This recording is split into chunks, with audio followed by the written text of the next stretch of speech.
All right, guys, on this week's show, we're just going to be talking about Edge of the Mists and what we know, and we got a bunch of fan mail we're going to be answering. So stay tuned.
Hello, everyone, and welcome to episode number 81 of the Chronicles of Tyria podcast, Guild Wars 2 podcast for fans, by fans.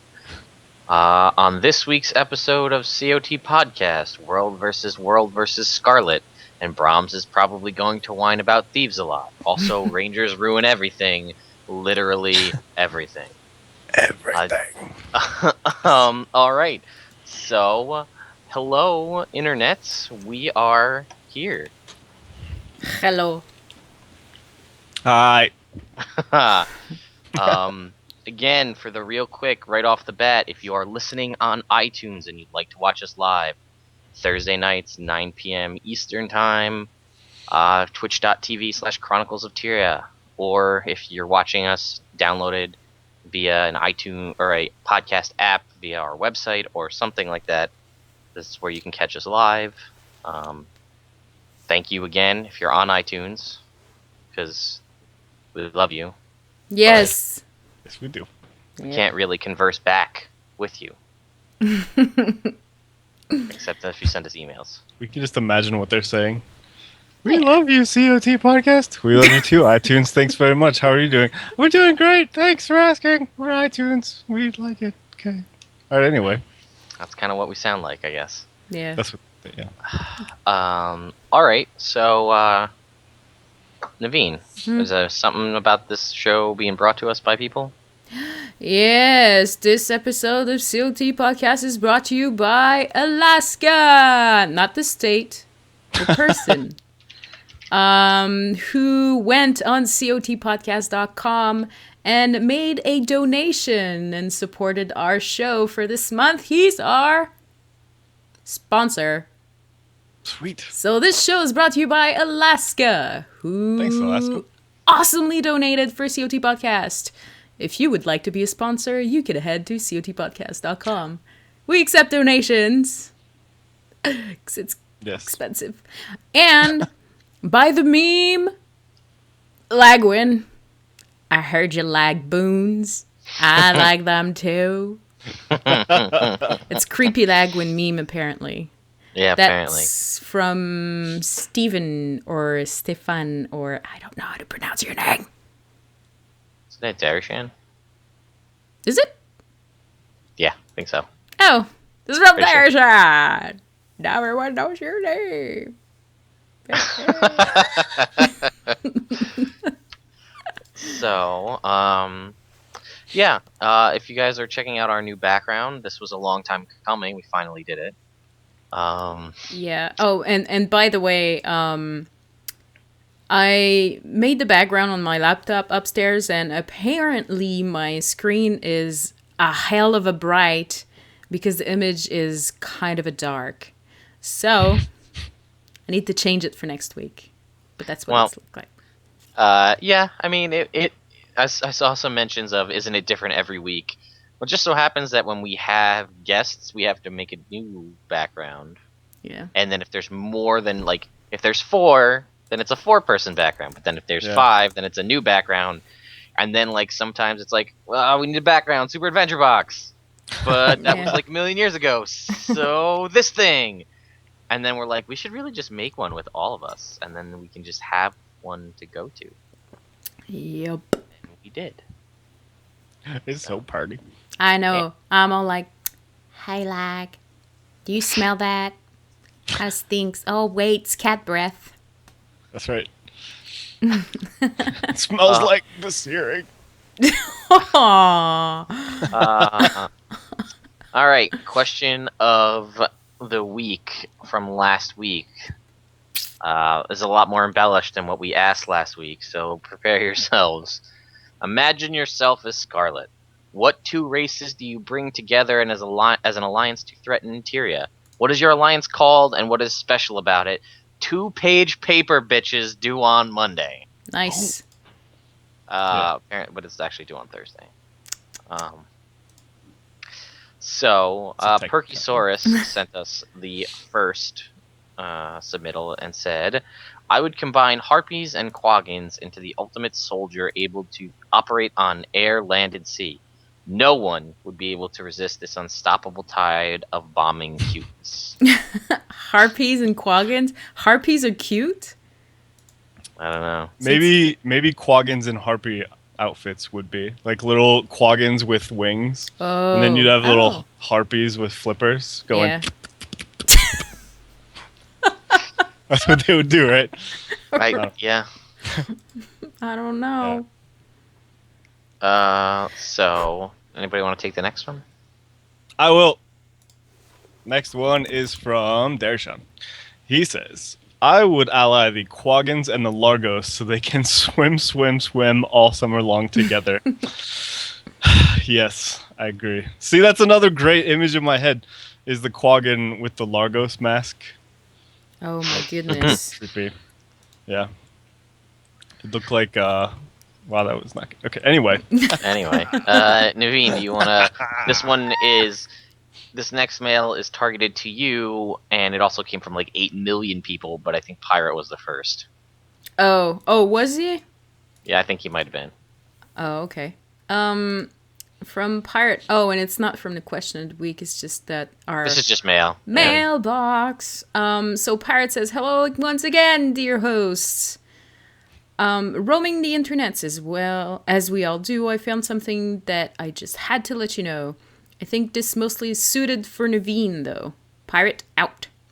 And basically what it is one of those Valentine's Day card that are roaming around the web and the Guild Wars 2 community.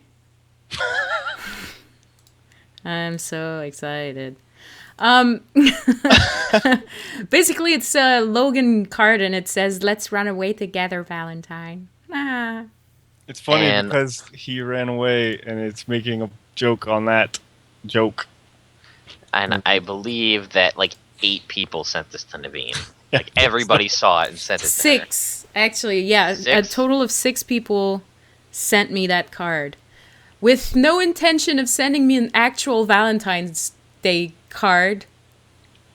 They can't send you a Valentine's Day card. Yeah, it's early and you're married, so it would be weird. I know, but it's just nice. You know? It's a Valentine's friendship. Anyway. That's dumb. You're dumb. You can't send Valentine's friendships. That's not what the holiday's for. Hey! It's to profess your love to people. When I was in people. elementary school, we sent every of our friends Valentine's cards. Those are Valentine's friendship, okay? And then it becomes another thing when you're married. But when you're like out of elementary school. I think that it's disgusting to do that to children, to make them send out love letters to every other student in class. Fine. I'm going to throw your card away. Good. Good. I didn't have a card for Anyway, you. so Marnik had a mail for us, and he said, "Hello, cast. For more than a year, Scarlet's alliances were despised as random and uninspired. Last podcast, you guys were all over the alliance picture and how certain alliances would have been very interesting, ignoring how the alliances were previously considered uninteresting. It's nice to see what a difference a single in-game picture without words can make in our overall perception of the story. I'm hopeful for 2014. This year, the living story might become an industry standard. Kind regards, Marnik." I don't know about an industry standard, and I still don't particularly like any of the existing alliances that she made. I just find it interesting that she considered other things, or that they're saying she did, and they were sometimes involved Quaggan. I think it's really, and we talked about how they're kind of learning from this as they go, but I mean, it's been a year now since we first saw the Molten Alliance. I think they came out in either January or February last year. So I feel like if we could have found this layer with people trying to make these alliances or something originally, I think people would have been a lot more excited. But as it stood, when everything came out, because of how the timing was, it was like, all right, here's the Molten Alliance, and we have no idea why they teamed up. But then they're gone. Okay. And then here's the Aether Blades. We have no idea what their thing is either. Okay, but then they're gone. And it's like, what is going on? Yeah, so. And Bromms, did you want to take the second email we got from Marnik? Yeah, I'll take the second one. Hey, cast, a second email concerning the Black Lion chests. Last weekend, I wanted to buy those special die packs. I also want to buy Black Lion keys, but it's just, they're random. Yeah. And that's not the real issue. I don't know the odds. That I can't do with real money. 5 keys cost about €5, and that's too much for blind odds, which I completely agree with. Mm-hmm. It's like playing roulette. A whole lot of fun if you can see the board. Mm-hmm. When I bet on red, I'd like to know that half the numbers are actually red. When I play poker, I'd like to know there's exactly 4 aces in the deck. It's not a fair game, even for gambling, which is horribly unfair to begin with. Without knowing the exact drop rates, I can't buy this stuff despite sitting on 4,000 gems and not knowing what to buy with them. Kind regards, Marnik. And yeah, I think it's a really good point, because I mean, I've complained about Black Lion chests plenty in the past because I open them up and they're filled with crap every time. It's like, all right, there was something that happened, was it last week or maybe the week before? They said the chance of a rare mini dropping from the chest was decreased. Yep. Like, what does that mean? Like, how much was it decreased? Was it decreased? I have a hair in my eyeball. Sorry. Nice. Was it decreased by 25%? What was it originally? We have no idea. Yeah. So I guess I really should just be keeping statistics on my Black Lion things just to see if we can get any kind of numbers out of it, because about 1 in 5 prior to that update, about 1 in 5 chests I would get one rare. When they say rare minis, they meant the mini holographic Scarlet or the mini Cave. And yeah, it was about 1 in 5 you'd get one of those. At least I would get one of those. About 1 in 5, maybe sometimes even less than that. You know, maybe you'd get one and then the next one you get another one. Now I would say it's more like one. My personal experience, more like 1 in 15. But which is, they're supposed to be rare, so they weren't. And when you think about it, there's a lot of other things that are also rare, like that fit that rare slot, and you could theoretically get, when you're generating something randomly, you're going to get a rare item out of this Black Lion chest, and what could be, I don't even know what it could be because I don't know what other rare things are in there. But instead of that, you're getting, one of the mini Scarlets or the mini Caves. Like, I have 12 of each, and I don't want them. I think too, like, the Black Lion chests are a hard thing because if you make them too crappy, which to me they are, it's not worth buying keys. Like, I have no incentive to buy keys with real money at all. But if you make them too good, then everyone starts accusing you of pay to win and all that kind of stuff.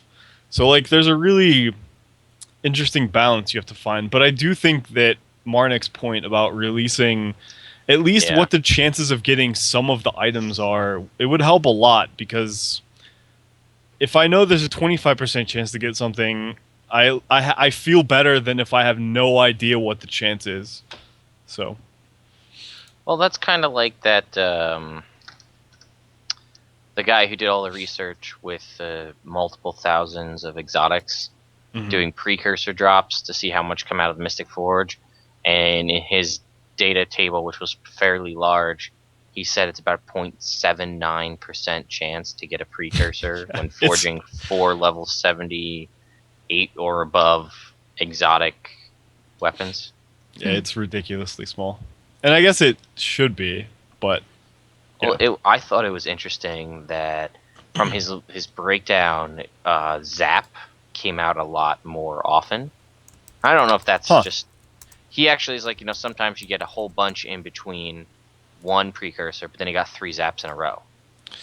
Like, not immediately in a row, but like within, forge 1, Zap, forge 4 more, and then get a Zap, and then like another 4 more, and then get a Zap. So I wonder if maybe there's a slightly weird tweak that Zap drops more often than others. I don't know. But yeah. So let's do shoutouts. Cool. Naveen? Shout out to my first shout out actually goes to Christina. I mention her name often on the podcast, but that's just because she's awesome. Christina just caught up on every single podcast that we did. Jeez. I'm sorry, that's a lot. She started that's a lot. She started at podcast number 24, I think. But she actually caught up on every one of them. And I wanted to take this opportunity to say happy birthday, Christina! Her birthday's tomorrow. Oh, hey, happy birthday. So I hope you have an excellent birthday. And yeah. So Christina's awesome. iTunes listeners? Yeah, iTunes listeners. I have a very special shout out for you guys. Because I love you guys so much. I know you download our show. And I love you guys, even though you never rate our show and you never leave comments on iTunes because I check every day. But I still love you guys. Instead of threatening you, I'm just going to shower you with love. Are you going to send them all Valentine's Day cards? Hell no. It's not cool, apparently. People don't do that. They don't. Yeah. Bromms. Apparently you have a shout out. Yeah, I've got 2 actually. I finally was reminded of what my shout out last week was for Nick and Envy. Basically, it doesn't make sense now, but so if you look at the achievement panel for the for last week's achievements, you'll notice that there's a metallic hand and a little like leaf flappy thing like high-fiving each other, and it's the worm and the marionette, like, yeah. So I forget if it was Nick or Envy that found that out originally, but that was part of the whole shout out from last week. So shout out for finding that out, because it's actually really funny when you look at it, and I'm not trying to describe it with words that are stupid. But my second shout out is to everyone that does not play a ranger in this game, because as I have been informed by both Reddit and MapChat, rangers are pretty much the whole reason why people don't like Guild Wars 2. And everything that is wrong with the game is because of rangers. So, if you don't play a ranger, thank you very much for contributing to our community. And I'd like to give you a shout out. Nice. Okay. Ox. I would like to shout out to Alaska, who said on our last show, where I had my very colorful intro, said, "Don't cross the streams." And I'm glad that somebody took the point to pull out my Ghostbuster reference in the intro and make a comment about it. So thank you very much. Aw. Made me happy. Geek happiness. Yeah. So we don't really have much to talk about because ArenaNet stopped doing what they used to do. If you guys haven't gone and looked at the release page recently on Guild Wars 2, they revamped the entire design of it. And they used to, on the Tuesday before, release up, they'd have the picture the day of like the upcoming release, and we'd all speculate about what the picture meant. And then on the Tuesday before, they'd do a release page. And you'd have like a lot of preview information. It seems like now they've taken to doing trailers on the Tuesday, which is pretty cool. So that was some of the stuff I like when they did that for Halloween, the original Halloween update. That was crazy. Like the Mad King Thorn's been gone and that like spooky little video, but that also came with a release page. I'd rather have both release page and video, but I think I'm really torn between if I had to have one, which one I'd rather have, because the video boosts a lot. Like people get like really into it, like, oh my god, what's it going to be about? Like we get little teasers, but people want some sort of concrete idea of what they're going to be expecting, and you get that with the release page. If you guys had to pick, would you rather have a trailer, like a 2-minute trailer that shows whatever they feel like showing, or a release page with text and images? I would rather have the release page, because the videos are cool, especially like if they were the quality of that Fractal video. Holy crap! Then yeah, maybe the video. But I feel like it's easier to kind of look at stuff and speculate when it's on the release page. Because I tend not to watch the videos all that much, if I'm honest. Like I do from time to time, but the release page, I can just go to it. I can look at it in my own time. I can reference back to it without having to like go back in the video. And yeah. So I don't know. I mean, I like the videos. They're cool. I personally would prefer the release pages. What about you, Naveen? I would also prefer just the release pages, just because the videos, they bring so much hype to the game that it kind of makes the patches disappointing. It started first with the Dragon Bash. Like everyone was like, "Oh my god, this is such a cool song!" Like, and then I can't wait for that patch to come. And then Dragon Bash came, and do you even remember what happened at Dragon Bash? Because all I can remember is a dragon in the sky, and then I don't know. And it was kind of disappointing. And then the Fractals video was awesome. It's one of the best trailers that they've put up. But what happened really is just like we got new Fractals, and it was fun, but I don't remember anything more. Like, I like having the release pages and taking my time to read and, speculate. And the videos bring way too much hype, especially with all the new Scarlet stuff. And well, not for long, but just to clarify, in case you went and looked and you're like, "What are you guys talking about? You're crazy." They did update and make a full-blown release page after it released. Yeah. Like we have the patch notes. Why do we need a colorful picture and image breakdown of what's coming after it's already there? Right. So if you go there, it says, shows a picture of the Marionette. It gives you a little breakdown of the Jungle Worm, which I believe the entire text for that is ripped from the patch notes. That top section of the patch notes that goes over like the PvE living story piece. Then they talk about the Marionette. They show like the Marinade. I know, must be hungry. I'm hungry. They show off the ascended armor you can get from the worm, the nasty green crappy armor. The new items that were coming in the gem store, and they actually just updated it to show the Watchwork mining pick and the Mask of the Silent, the new stuff that just came out in the gem store. And then obviously they have a couple images and a new desktop background. Or wallpaper, whatever you want to call it. But what good does that do you after the patch notes are out and all the same information is there? Yeah, it seems like a bit of a waste after the patch, because that stuff is meant to pull you in for the next patch. Like that's the impression I got. So maybe Maybe it was just like someone forgot to do that this week because of the. I mean, who knows? Nah. I hope that they don't. I hope that they don't make that a thing now, where it's like they release the patch and then the next day we get all of the details of the patch. Because that would be kind of like. But. Yeah.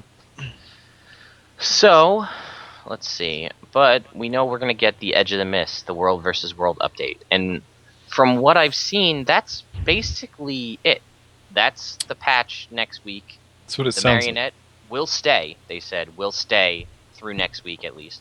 So if you haven't had a chance or you want to build up a bunch of those pieces to build up the ciphers to just go run rampant and open up boss world chests like crazy, which I would recommend because you'll be racking up Dragonite ore and at least one rare per chest open, and there's 5 in there, and you could just, if you beat the Marionette, you actually beat it, you're getting 1 cipher each time because you choose 5 of the bags. Then,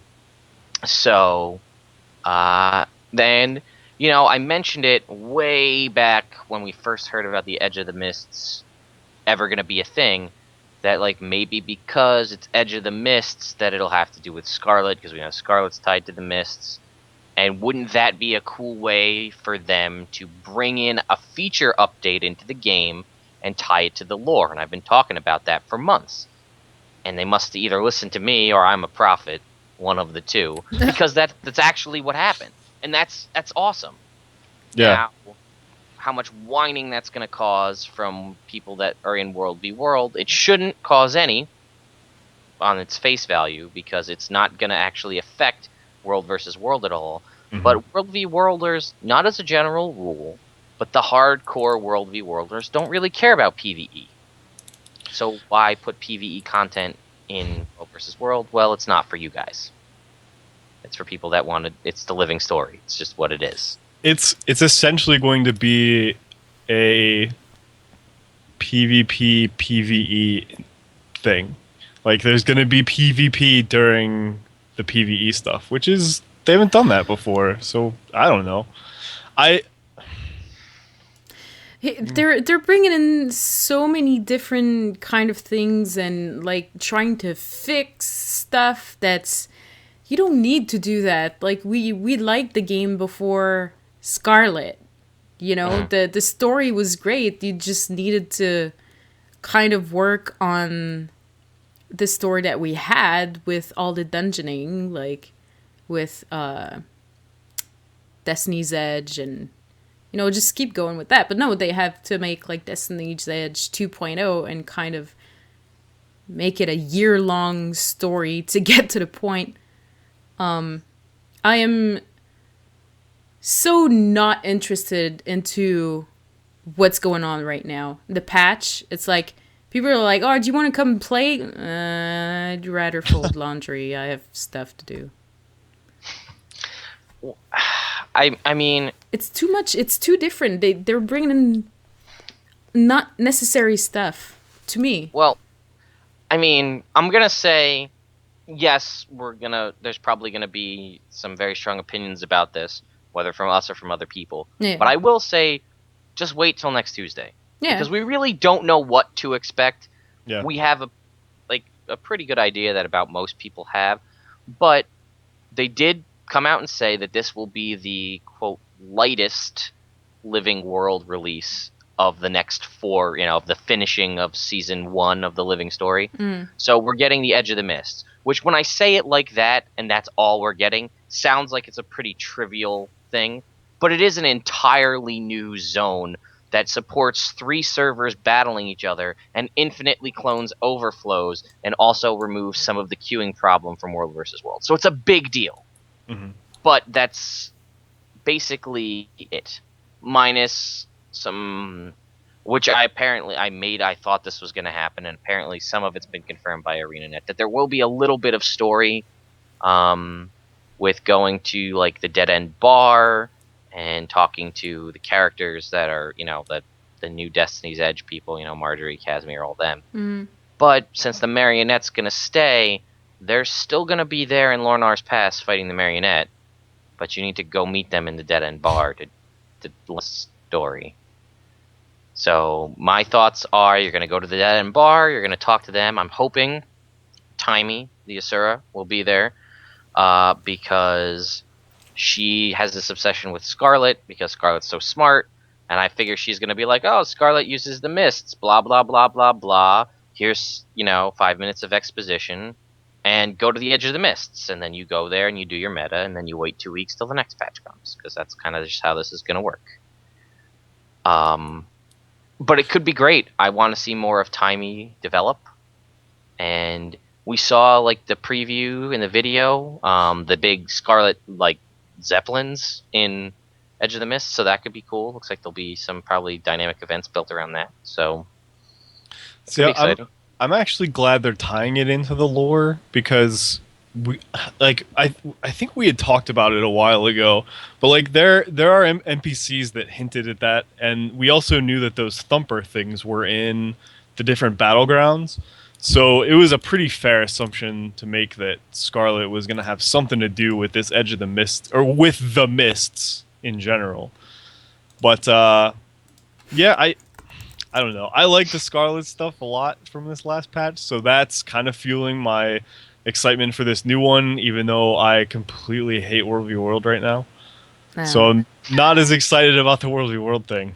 But did you see the picture? No. Oh, it's just amazing. Charlie Spector posted a picture on the chat, and it's basically a bottle of Marionette posing as the Marionette. The Marionette. The twisted Marinade. Oh, man. That's perfect. Awesome. I love the shoes. Just noticed the shoes. Oh, man. Nice. Thank you for that. That yes. Just, yeah. But I love you, chat room. Yeah, I mean, there was like I said, just to get back to the facts, we know that that's coming, and we know that there will be a little bit of story, and the Marionette will stay. And obviously, the Worm is a permanent fixture, in case you were wondering. So the Worm it's here indefinitely. Now, there was a Guild Wars 2 Hub article that came out, where they interviewed Devin Carter, who, if you don't know, he's an ArenaNet dev, but he's more heavily focused in the World v World side of things. And they asked him some questions, and he gave some kind of general overview of what to expect.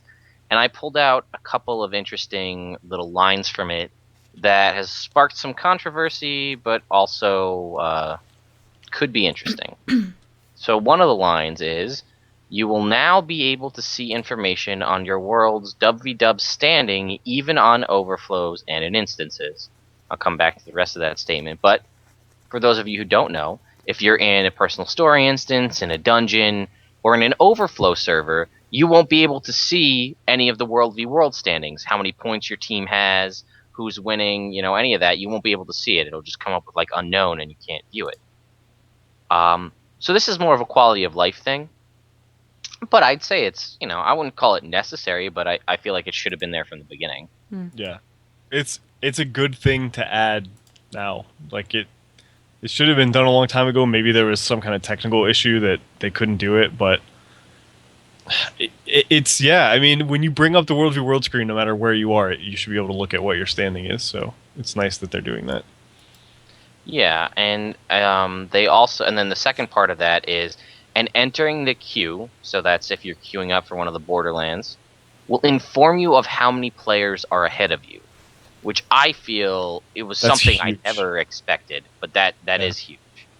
So there was an image, and they actually just put out a blog on the website called the World v World queue improvements. But basically, they show they're updating the whole World versus World panel to be more like the hero panel that we have when you hit H in the game. But they show, and it says Mist War on the left, and it says, currently queued for Obsidian Sanctum, your position 2. So that means there's 2 people, or 1 person, I guess, in front of you, or 2 people. And now you know, oh, well, okay. I shouldn't start a fractal run. Yeah, the World 2 is going to pop. Or like, oh, well, let me go jump into this other world, because I know I'll almost get into the Obsidian Sanctum, or wherever you want to go. I never expected that.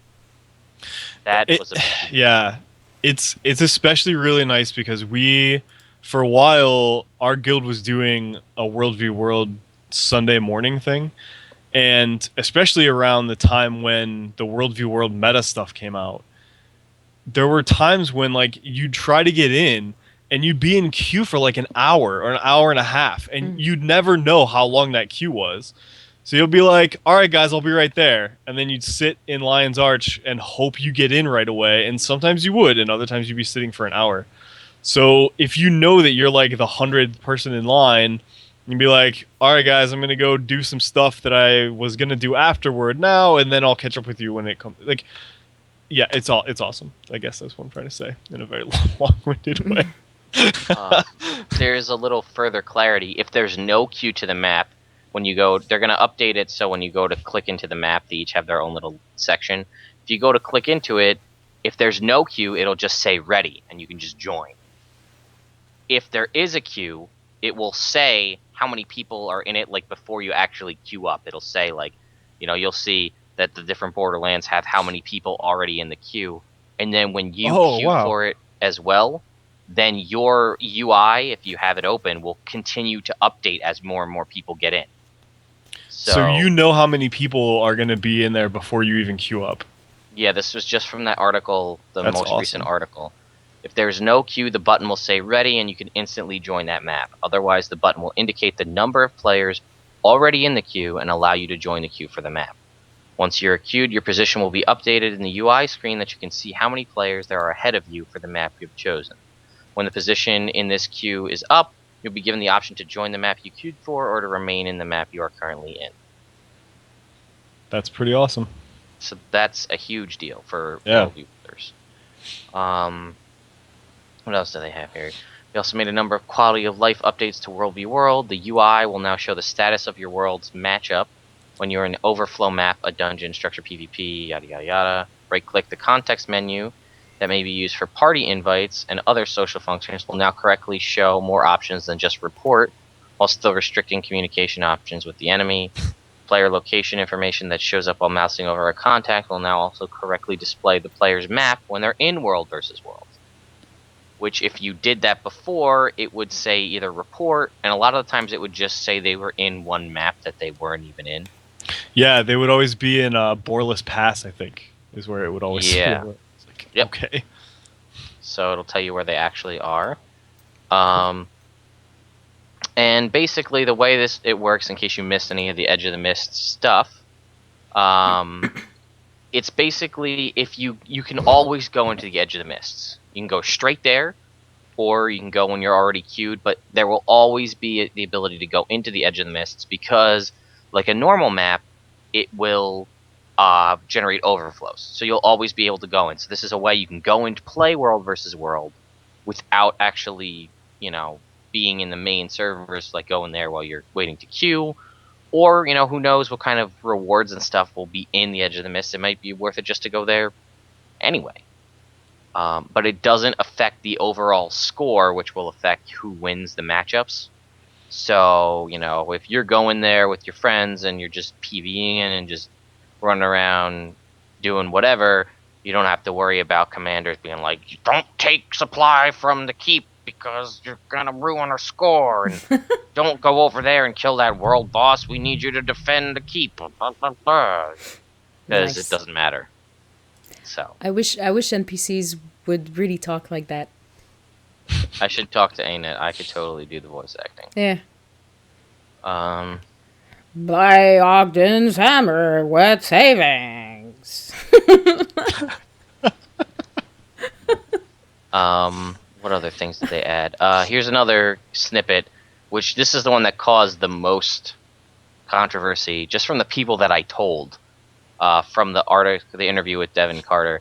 NPC bosses and enemies have always been a staple of World v World as part of objectives and regular gameplay. Don't agree with that, but and the World v World team wanted to bring those PvE elements up to the level of polish new enemies have gotten in the open world. Enemies encountered are designed to be suited to the varied environments, and bosses will have unique mechanics. Carver said the Edge of the Mists may take slightly longer to get used to than the existing maps, and that much of the map was only lightly explored during testing. Marionette is looking forward to seeing how players adapt to the terrain. I've talked to a couple of Worldview Worlders, and they're like, Worldview Worlders don't like PvE. Why are you putting more PvE in Worldview World? Again, this is the Edge of the Mists, so it's different, technically. See, I feel like they could do some cool stuff with that. Like, they have some bosses and stuff in the maps right now. Like, there's that worm that's in the regular Borderlands that is there for some reason. I don't know why. Yeah. Like, it'd be kind of cool if those were an optional objective for teams to take that might do something. Because then you have fighting around the boss instead of just it's an obstacle or it's something that the Zerg hits on its way through. I think that you can put PvE elements into Worldview World and still make it Worldview World competitive and worth it to capture those objectives. You just have to do it that way and not just have it so like, here's a boss that spawns for no random reason in this corner of the map that you don't really need to go to. So, like I said, the veteran worm and the veteran warg and all that stuff in the Borderlands. The only people I've ever seen actually do that are like a group of 4 or 5 people or someone that can solo it and just wants to get like either a veteran kill or a champion kill or needs events for the day or just needs that little tiny bit of whatever it is, 50 world experience, you know, to kill that. But like, it's never like, oh man, let's go to the Borderlands and kill the worm. You know? I guess the best comparison for me is if you... Is it Spirit Watch? I think it's Spirit Watch in the PvP map. That's the only one that spawns actual enemies, if I remember correctly. It spawns the Chieftain and whatever the other one is. And there's almost always people fighting for those objectives. So because they do stuff and they're good. So like if they could plant that into Worldview World, I feel like it would make the PvE stuff worth it and it wouldn't necessarily interrupt the Worldview World flow. Like it wouldn't be a burden. I don't know. I'm also not a super avid Worldview Worlder, so I don't know how much of my opinion is actually valid there, but I agree with you. You get 25. I think it's 25 points, and you need what is it, 500 to usually win. Yeah. So well, you get 25 points and a buff on top of that. And a buff, right? Yeah. So there's a point to kill it in the Spirit Watch PvP map. But yeah, you're right. It doesn't give you anything. And maybe if it did give like a limited time buff in Worldview World, that would be good. Because you know, at least people would go to try to fight it, and then you could get into fights over fighting that thing. But again, Edge of the Mist is almost like another PvP map, or PvE map rather, but you can fight players in it. Is what I gather from it, since it will spawn overflows and it doesn't affect the score. But we don't know what the rewards are. I mean, you know, maybe killing these world bosses gives you like 50 different blueprints. You know what I mean? Like that could be huge for like really powerful guilds that are like, oh, you get 25 or 10 of each type of blueprint. Well, killing a not so difficult world boss for that is a pretty good turnaround for a Worldview Worlder. But they say it's going to be to bring them up to the level of polish new enemies have gotten in the open world. And this article came out today, and the only new enemies we've gotten in the open world are the Marionette and the Worm. And those are no joke. So now you're going to try to organize... I mean, the Worm's only been beaten, what, once? Twice. By Desolation? Desolation Twice? did it twice. Yeah. Desolation? Okay, Desolation beat... If it's that level, try organizing a group of people to do that while there's 2 other servers attacking. You know what I mean? Yeah. I guess I just feel like blanket statement saying PvE has no place in Worldview World, or without seeing at all what's going on with Edge of the Mists, is a little too presumptuous. Like, let's see what it's like. And I don't know. I guess just maybe there's people that don't want PvE in Worldview World at all. I can't imagine that it's everyone. So you gotta give and take somewhere, you know. But I guess we'll see. We'll see what it's like. Maybe it'll be cool. Maybe not. Yeah. All right. But they did say they want to see how players adapt to the terrain, so I wonder if there's going to be, if that's just like a blanket term for the new map, or if there is legitimate verticality and different types of like snowy terrain and stuff that will actually affect the gameplay and take you a while to get used to, because that would be cool. I'm hoping that they put in some things kind of like the jump pads from Zephyr Sanctum, and there's so many cool things they could do with the terrain. I mean, just that alone, having like kind of not jumping puzzles so much, but yeah, I don't know. There's all kinds of cool stuff you could do with with terrain stuff in that game. So, especially with all the push skills and immobilizes and all that kind of crazy stuff. All right, and the last little bit of news is the Mask of the Silent, skin, which I think is kind of weird. I like it on my char. I haven't bought it yet. I probably will. What do you think, Naveen? Yeah. I can't preview it with my face zoomed in, so Oh, I don't really. I tried, but I can't really see any difference, so I don't care. Yeah, it basically looks like you dipped your fingers in paint and went. That's sort of what it looks like, but that's actually a pretty accurate description. Yeah. Well, if I wanted to roll a Norn, I would have. See, I like that they're doing face stuff like that. I just wish that it was a separate layer from your helmet, so they stacked on top of each other. But say Labby, what are they gonna do? Yeah, I mean, I do, like I said, more options for character creation and customization is always great. Better options would also be nice. Well, I totally would have bought the last mask for my char, but for some reason, on char characters, it shows up on both sides of the face instead of just one. So it's not like a scar. It's like someone went bloop across your eyeballs. Like, what is this supposed to be? It's so weird that it's different on different races. Like, why do they do that? Whoa. And I know. I almost crap myself right there. And then they also added the Watchwork mining pick, which is another one of those unlimited picks, but it has a chance to add Watchwork sprockets. Why? To the, I don't know. Yeah, that people got really upset over that too, actually. I don't know. I just think it's funny because if you look at the image, it looks like Son is mining with the Watchwork pick. That's true. Laugh. Yeah. A little bit. So good job, Son, for mining with that Watchwork pick. I'm proud of you. So, and then they just reduced the price on World Experience boosters. So, yeah, for all those you that buy those. And that was pretty much it for like the news. And then Bromms or Naveen, somebody posted some other links there. Yeah, there was some stuff that showed up on the main forums.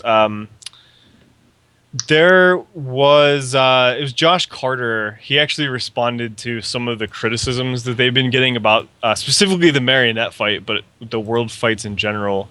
Let me post this in the chat because it's interesting to read, and I don't necessarily agree with the criticisms or his responses, but let me just pull some out of here that are interesting. So one of the people said, I wish ANET would stop making raid content altogether. To which he responds, setting aside the misnomer, I'd just like to point out that if everyone had their wishes and ANET stopped making content that didn't appeal to them, ANET could not make any content. The PvPers would negate the PvE, PvE negates World v World, World v World negates PvP, etc. Think of an MMO like a newspaper. Some people only read the comics, some only want the sports page, some like all the parts but enjoy the local news the most, etc. And it's interesting to hear that from an ANET person, like how they're looking at it, because I don't know if we all look at it that way. But yeah, it's interesting. Let me see if there's a they made a post, I think it was earlier this week, about the goal with the Marionette fight was to make it so that it had to increase people's skill level, basically. Like that was kind of the point of the Marionette, was to make people better at the game. And so one of the responses was, I play the game to have fun, not to become better at something. If something tries to change me, then it means it doesn't accept me as a player. So is the Guild Wars 2 player base not accepted within ANET's walls now that we have to change? Which is just a weird... What? Yeah. So his response was, some people only have fun when they're learning and displaying mastery of skill. If you're not like that, cool, no problem. We love and accept you just as you are. We made most of our game content for you. So there's one other one. Aha, here. This is one that I've heard in map chat so much that it is painful. ANET is spot on the money. PvE has been far too easy for far too long, and it spoiled players into thinking that anything that requires effort equals too much effort. To which he responded, that's not really the message I hope this kind of content sends. I don't think anyone is spoiled for wanting to chill out and not be challenged in their virtual world. It's their time off. I'm happy to help them to provide that blissful state. My only concern is that we're not then obligated to create nothing but blissful relaxation. There's enough room in Tyria for all kinds. So, yeah, there's just some really cool stuff in there. Read it over if you get a chance, if you're interested at all. But it was cool to see some of Josh Foreman's responses to some of those criticisms, because I know that I've heard a lot of those, sometimes way too much in map chat, but it kind of gives you an idea of where they're coming from, since we don't hear that all that often. Mm-hmm. Oh, very true. The other thing that I wanted to talk about was in the spirit of the CDIs that have been going on. There's a new, they call it the feature build balance preview, and it's basically another constructive criticism thread where they're getting ideas about some of the new changes they want to put in. So like critical damage, which we talked about, is one of the big discussed topics in there. How to fix some of the critical damage problems. The changes to sigils and runes are a huge thing that's coming up. And there's also a bunch of profession changes, again, that they're adding in. There's way too much to talk about here. But yeah, it's another, I'll post the link and you guys can look it over if you're interested. There's also a lot of really cool stuff that people have offered up. So, yeah. Yeah, in case you missed that or you don't read the first line of the article when they mentioned it before, this is coming after the Living World arc ends. So there's the Edge of the Mist next week. Then there's 2 more that finish off the Scarlet first story arc. Then at some point after that, we will get the feature update. Yeah. You okay, Naveen? Yep. You look confused. Nope, I'm testing out something in chat, but no one sees anything. I'm just testing something. Okay. And then I'll get to the last thing. We have one last little bit, and then we're done. Awesome. Well, I say little, but it's Tori G, if you remember the walls of text from before. Tori! Oh, get ready. Tori. So, hello again, hosts. I recall you having a random act of kindness segment, and I would like to share my experience from a Twisted Marionette fight I was part of. Maybe not a random act of kindness, more like story time. Sorry again for the length, but I feel it adds some impact. It happened like this. That's what she said. Lornar's Pass, midnight Pacific Standard Time, Jade Quarry main server, the Twisted Marionette descends. I'd arrived early, and I was taxiing my guildmates into the main shard while trying to organize Lane 2 into groups for the upcoming fight. Everything looked good. We had 25 people in the first 3 lanes and about 20 in lanes 4 and 5. Well, that's actually pretty impressive. Yeah. That's almost the server capacity. I think it's 125 per overflow. So anyway, there was a group in each lane 1 and 2 dedicated to supporting lanes 4 and 5 for the champion fight. That was my group. We had an inauspicious start. Lane 1 failed their champ. We held back the naysayers in map chat. Don't worry, lane 2's got this. And we did get it, with over a minute to spare. This invigorated the troops and renewed confidence surged through the map. The next 2 lanes both severed their chains. Chat blew up. Good job, and go lane 3, go lane 4, and we can do it. Time for lane 5, attempting chain number 4. And my group was there lending support. We got on the platforms, and my platform's champ goes down first. Then a few seconds later, 2 more, and I look in horror as I see what happened at a platform wipe. No chance for success, so up on the platforms, we tell lane 1 to step up and make it happen. No big deal, it's only the second fail. We have 2 or 3 more. Lane 1 pulls through. That's how Jade Quarry makes up for a rocky start. Flies through a chat in a couple dozen times, and I totally skipped ahead of where I was, but that's okay, because I'm gonna find it again. Let's see, yeah. We're on chain 5 now. We had this in the bag. All lane 2 needs to do is stack on the champ, easy peasy. But we are mistaken. The attempt failed. Something went horribly wrong. One of the lane is letting mobs through. The cannon is charged more than it should be. We'll only get one more chance. I have to do something. Lane 5 is looking really strong, no leaks. I tell my group to go reinforce lane 3 for the final attempt. Success is the only option. The chain must be severed. We get on the platform. One person from my party is on each pad telling people to stack up and burn them down. I'm DPSing blindly for what seems like far too long. Fire, earth, lightning, water flying from my daggers. One person on the platform is running around, pulling them apart. I pull out my ice bow. Ice storm shreds the remaining pieces of the champion, all but one, which we CC and tear down. I look at the clock. 17 seconds. Chat is exploding. My other party members are telling me I can do this. We have to destroy the regulator. I see my spare ice bow and grab it. Ice storm has 2 seconds left on recharge. Regulator is at 75% and dropping too slow. 8 seconds. Ice storm is ready. The regulator goes down with 4 seconds on the clock. Success! Everyone is cheering. It took me a while to realize my platform barely scraped the win. It was an awesome feeling being able to come through for the map like that. The sense of positivity and support in map chat and the willingness of players to not fall into negativity during this event is awesome. ArenaNet is always talking about moments the players will experience. I've had a few of them, but this was one of the most awesome. Just thought I would share my experience with this event. I know there is a more negative side to difficult content like this, but stories like this make up for it, I think. Tori G. That was completely awesome. That was one of the most epic email we've got. Yes. I actually had a moment very similar to that, where we were in the last phase, and like we were, I don't want to say responsible for winning it, but that's what it feels like, you know, when you're the last chain and you're on the last attempt and you get it. It's such a rush just to know that you were able to pull it off, and like everyone's going nuts because you were able to defeat it, and like it's something that I don't think I've really experienced in another game. So it's pretty awesome. Yeah, I mean, I've experienced things like this in certain, not to this extent, and this was extremely well written, and I actually, as you could tell, got very into it as I was reading it. I was ramping myself up as I'm reading the story. Will he survive? I don't know. Will they do it? What's going to happen?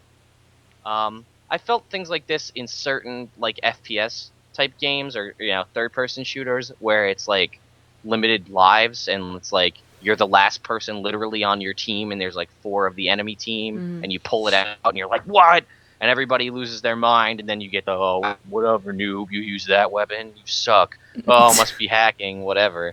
This is a little bit of a different situation, but yeah, I mean, it's true. I've been, like I said last week when we'd done it, and there'd only been like 36 Marionette events at all. I'd done like about half of them, and yeah, keeping it positive was great, because there were naysayers that were like, we can't do this, and I was like, guys, we can fail like 5 more times and still win.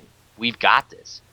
And I've been part of like the, oh my god, lane 5 failed, and then like it circles back around and it comes back to lane 1 where I'm commanding lane 1. I was like, we got this, guys, just watch the confusion, and we do it. And then lane 2 fails and everybody's losing their mind, but then people rally at lane 3 and then they win. And it's like this huge deal, and like everybody's so happy and excited, especially the first time like that you ever beat the Marionette yourself.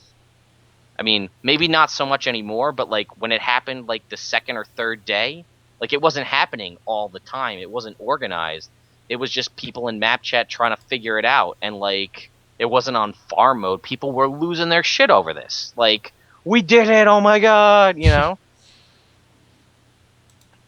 So Yeah. Yeah. I still think Marionette is one of my favorite boss fights. I like it a lot. I know that were we talking about it before? I think like we had talked about it, about just how the the weight is a big problem, but the fight itself is awesome.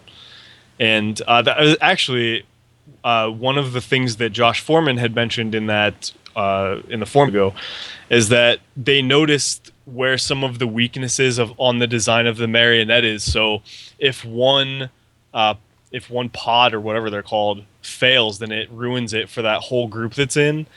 They recognize that, and so on the next thing they do, they're gonna make like he mentioned, once you get your I can't think of words now. Once you get your like energy generator thing down, you could do a cheer to res the nearest person closest to you or something, so that you could help out other platforms. But just cool stuff like that. So like, I hope that they're doing more on the boss fight side of it, but I hope they're also doing more on the weight, because the Marionette is so much fun, but the weight is like literally waiting in line for a roller coaster. Yeah. Yeah, it's there's like little things that you can do that you shouldn't be able to do, like Guardian Staff 1 can hit to other platforms, and I think NG Flamethrower can also, because it's just like, it's not ground targeted, it's like a wave that goes out and it can go through, so you can kind of cheat, I guess, to hit the other platforms. Yeah, I mean, we all know that Rangers are completely useless in that fight, but I did find out that you can use your pet res, and it'll run over to another platform to res somebody, which is awesome. That's awesome. But, since my class sucks, I probably shouldn't talk about how awesome they are. Well, I'm still curious, and I haven't tried this, and I wonder if, like, yours is down, and you see, like, you finish your platform, and you're, like, say you're a warrior with War Banner, and you see players on the platform next to you that are in down state, could you drop your War Banner as close to the edge as possible? Would it get them up? If they're within the range, it will. Because that's what I was going to say. But they have to be within that, so they'd have to basically die on the edge of the platform, but yeah. But yeah. So there's tricky ways. As long as it's not ground targeted kind of a thing, you should be alright. Like, you wouldn't obviously be able to toss an elixir or, do one of the, like, the Mesmer Illusion of Life thing. That wouldn't work, but... Even Barrage, like, the edge of Barrage will hit into the next platform just a little bit, but... Okay. Yeah. Yeah. So... I did see... who posted this? Shepard, I think. This Alonian Wines Marionette post fight map chat inspired me. What? Alright. Here. Post it again. Oh. I don't know if you guys want to read through it or not. That's that's it right there. It looks pretty interesting. Is it long? It's kind of Ish. long. Yeah. Not too long, but whatever. I can't read. No? I don't know how to read. Oh, What is English? I don't know. Language. Alright, well, really, that was it. So, Yeah. Yeah, there wasn't a whole lot this week. Awesome. so yeah. Yeah. Yeah. Alright, Bromms, you had a question of the week. Yeah. Yeah, my question of the week is, I want to know, what did Rangers do to you this week that ruined it? Ruined everything. What did they do? Alright, We know guys. they did something. They did. They're the worst. They ruin everything. Freaking Rangers. Yeah. Rangers created South Sun Cove. Yeah. Yep. It's They true. did that. Yep. Rangers designed the Zlatan fight. Yep. And that was the next one on my list.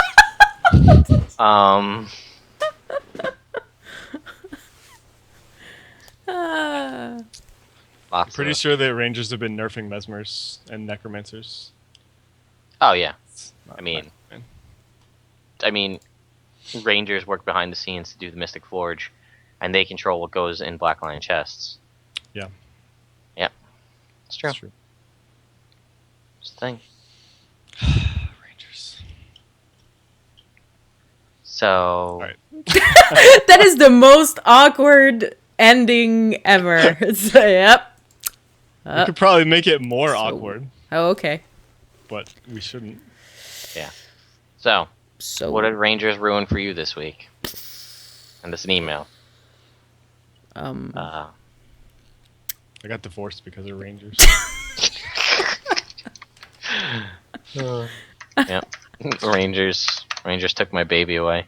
Yep. Uh, Rangers gave me ED. Ooh. Never mind. anyway. So, about that show we're gonna have. I love this. Okay. Do you guys just want to stare at each other's eyes really uncomfortably for a minute? Okay. Just play the music. We won't end it, and we'll just stare at each other Yes. and that'll be how it ends. Okay. Oh, we don't actually have to do that. Okay. Because Anyway. I can't. Because when I look into your eyes, I'm looking here. Yeah. But I'd have to look up at. It's not the same. Anyway, for episode number 81 of the Chronicles of Tyria podcast, I'm lagywn, I'm Bromms. And I'm Naveen. and we'll see you next time.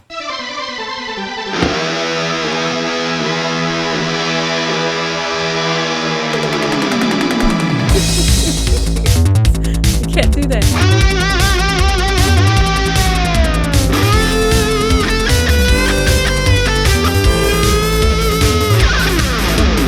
Wait, you really can't make your eyebrows?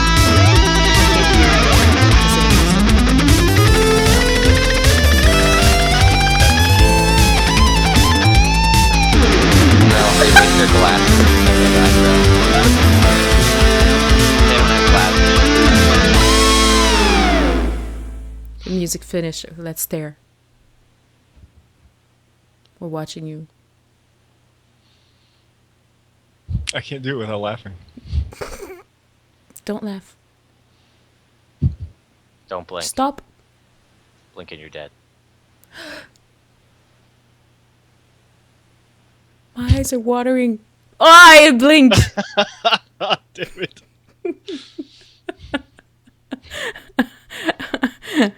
Lagywn is just like. Lag. Holy shit, man. Jesus Christ. That was actually scary. Man. Are we